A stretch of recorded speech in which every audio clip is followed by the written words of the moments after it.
lest our feet stray from the places, our God, where we met thee, lest our hearts, drunk with the wine of the world, we forget thee.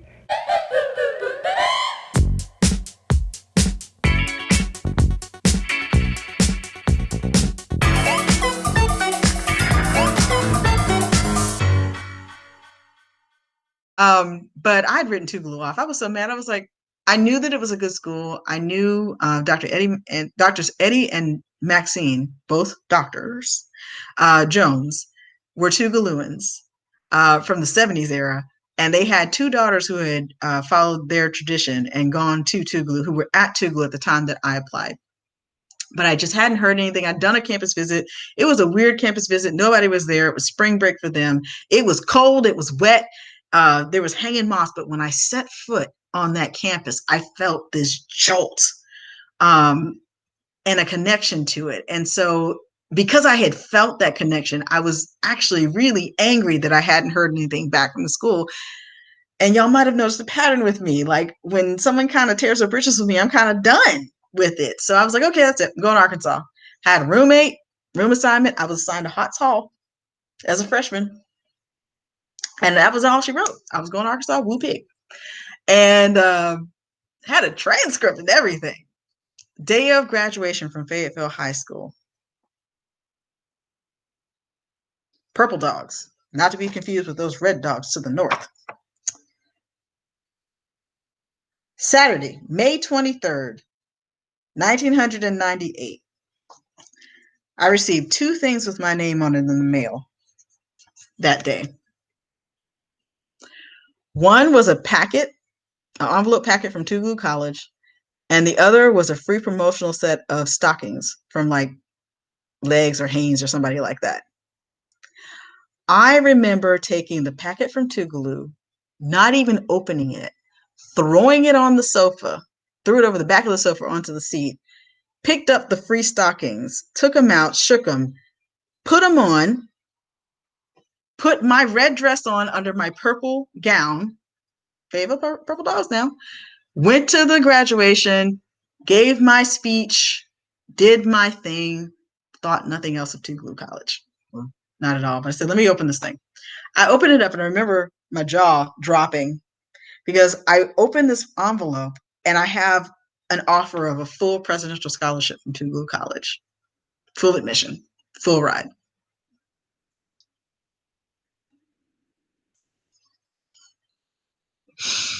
I walked over and showed my parents. I was like, they offered me a full ride, but I'm already in Arkansas. They were like, what do you want to do? I was like, well, Arkansas is still trying to ask me to pay a little bit of money. So I finished up my class for the summer, unenrolled from Arkansas, enrolled at Tougaloo College, and I am now proud Tougaloo alumna. Wouldn't trade that decision for the world. This girl left Fayetteville, Arkansas, and traveled to the far and distant land of Mississippi, where again, no family. I knew two girls who were in school there, Chalessa and Coletta Jones, but no family to speak of, no familiarity with Mississippi at all. There are themes in my life that recur. And I read every single program description that they had. And in the fine print was where I learned that we had a student exchange to New York University. And I said, that's it. That's how I'm going to get to New York and have somebody else pay for it. And that's what I did. Because I was a presidential scholar, I didn't have to come up with any extra money to go to New York because the articulation agreement, and I learned a lot about articulation agreements between universities when I was in college, stated that you would be treated the same at NYU as you would if you were at Tougaloo. And so eventually, the spring of my junior year, I awayed to New York University. Spring 2001.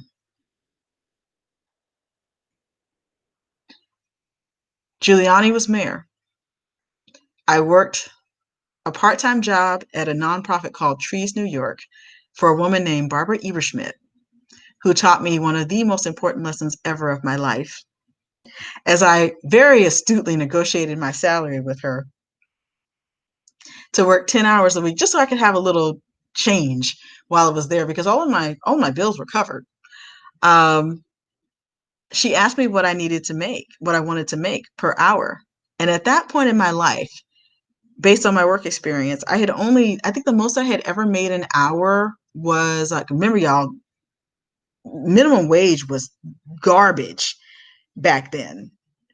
I think the most I had ever made was $8.50 an hour. So I thought I was being very clever saying that I wanted to make $15 an hour. And she said, okay. She said, let's go ahead and put it in writing, all this other kind of stuff, right? And when we got done, she said, now, I'm going to teach you a lesson you'll never forget in your life. She said, you didn't negotiate your value, because I had agreed to go and basically build her a database, a donor database. She said, you don't understand the value of what it is you just agreed to. I wouldn't have blinked if you had told me that I needed to pay you $25 an hour. It was $20 or $25 an hour. And I would have given you 20 hours of work and would have worked with you, because that's how valuable this thing that you're going to do. But because this is what you negotiated, this is the fee. I mean, this is the rate that you're going to get while you're here. But I guarantee you'll never forget this lesson again in life. And I love her to this day for that. I love her to this day for that. And if she ever sees this or anybody knows her or whatever, please play this for her and let her know. That was one of the most valuable lessons I ever learned in my life. She said, you're in New York City. You need to understand where you are and what it is that people value, what you know how to do. See, I've always been very quick at learning how to adapt to systems and data. I'm a computer whisperer. I have not a single computer degree, but I know several computer languages. I knew how to code before I understood what coding was, before it got chic. And that makes some people kind of crazy, but it was interesting to me and it made sense. So, yeah, I was working down near the financial district in spring of 2001 and having a great time. I got to attend a lecture with Bell Hooks. I took a class with Pamela Newkirk at NYU. I got to dance with the Alvin Ailey Bee Company during a community workshop that they were running. So that was amazing. We got to do a part of Revelation. So I can say I have danced with Alvin Ailey Company. Not really, but yeah, I did. We can all say that who were there. I got to experience so many things when I was there. And before I left New York, and I didn't want to leave, I really didn't want to leave. I wanted to figure out a way to stay. I had a chance not only to see Riverdance off Broadway, but to see Aida with the original cast with Heather Headley. One of the last weekends I was there with my plate mama. And the way that I got those tickets was even sweeter, because I'd promised Dee I was going to figure out a way for us to go to see something. And I had wanted to see Aida the whole time I was there, but those tickets were ridiculously expensive. And there was this thing that they called Student Rush at the time. So you could go to the box office of the place where you wanted to see a show really super early in the day, and you could stand in line, and they had a certain number that if you showed a student ID, and I had my NYU ID, you could buy those tickets for like $8 a piece, Student Rush tickets. Now, there was always the chance you were gambling that you might have a partial obstruction or whatever it was, but it was just a gamble that you took. And that day when I went down there, I scored 2 tickets, each $8, and I got to see Aida with Heather Headley in the lead role, second row orchestra. I was so close. Like, I swear her sweat was coming off of the stage at us when she got to the edge of the stage. It was the most amazing experience of my life. Well, one of them. So I'm back on campus. I've taken a extra responsibility of an RA ship because I want to have a private room, other kinds of things. We've got a new dorm they put up, but it's not ready when we get back there. And so I'm in my original dorm building. At the time, Judson Cross, and for all of us who came through it, my time, it's still Judson Cross to us, even though it's the Blackman building, no disrespect. And I turn on my TV and I see something strange. And my first thought was, dang, last week there was this story, because y'all, I'm an EJ major, English journalism major. I was like, last week there was just a story about somebody who was flying a small civilian plane and they clipped the side of a building in Florida somewhere. I was like, man, these air traffic controllers have really got to get their stuff together because this is getting to be a problem, because I'm seeing something that's saying that a plane had clipped a building in New York. And that was September 11th.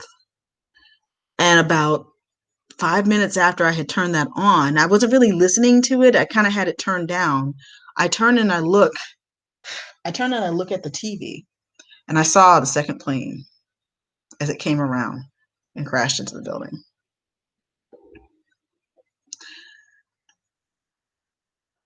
And in that moment, there was so many emotions that were going through my head. Because I'd just been there. I'd just been there. And if I'd had my way, I would be there while that was happening. I knew exactly where that was. Immediately, I'm worrying about my church members. Immediately, I'm thinking, where are the New York girls? My friends who were at Tougaloo with me, who were from New York. I mean, I went into damage control mode. I had very little shock, and I went into damage control mode. I was like, oh my God, where are the girls? Somebody needs to get them, so that we know that they're okay, so they know what's going on. Folks need to get in touch with everybody who has family out that way. You know, we need to get busy. Like, does the administration know? Because this is all happening in real time.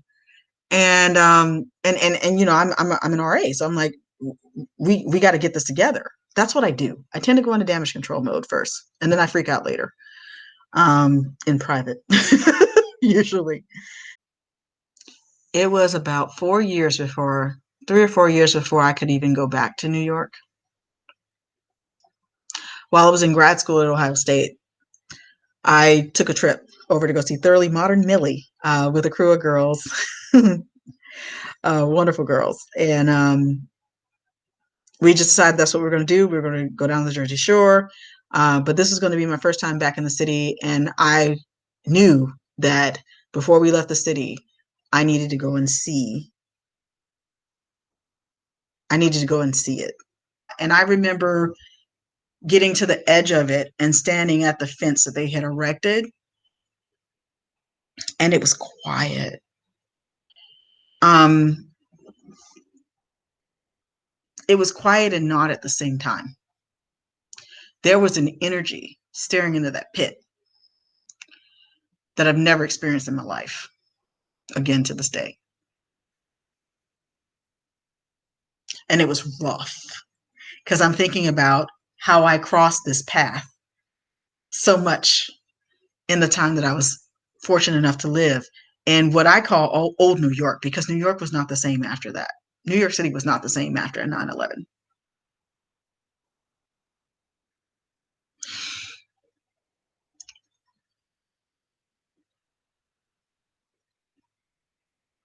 And I didn't have the words. I didn't have the words.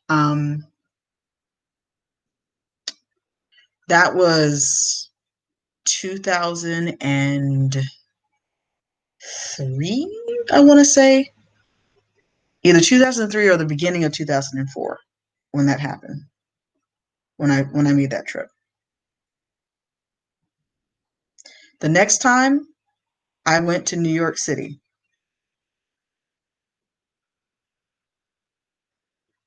was 2019, last year.